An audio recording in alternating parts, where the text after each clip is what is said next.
कटक जिला सालेपुर ब्लॉक गोपीनाथपुर ठारे थिबा साई सरस्वती विद्या मंदिर 16तम प्रतिष्ठा दिवस पालित होईछि। चलचित्र प्रयोजक विद्यालय सभापति दिलीप दास सभापतित्व में आयोजित ए सभारे मुख्य अतिथि भाव स्थानीय विधायक प्रशांत बेहरा जोग देइथिले।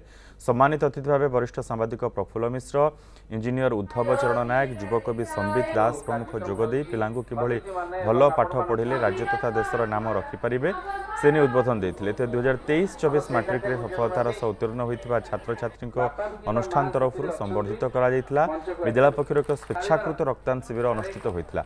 मोट 25 यूनिट रक्त संग्रह करा शेष में विद्यालय छात्र छात्री द्वारा सांस्कृतिक कार्यक्रम परिवेषण होता। साई सरस्वती विद्या मंदिर 1600 प्रतिष्ठा दिवस अनुष्ठित होता। आम एथरे 3टी कार्यक्रम करूँ। गोटे हूँ 1600 प्रतिष्ठा दिवस एवं तत्सहित आम गोटे रक्तदान शिविर करूँ। रक्तदान शिविर में प्राय 20 यूनिट ब्लड संग्रहित कर वृक्षरोपण कार्यक्रम करूँ। साई सरस्वती विद्या मंदिर 16 वर्ष धरी आम अंचल मेधावी छात्र सृष्टि कर अभिनव प्रयास जारी रखी।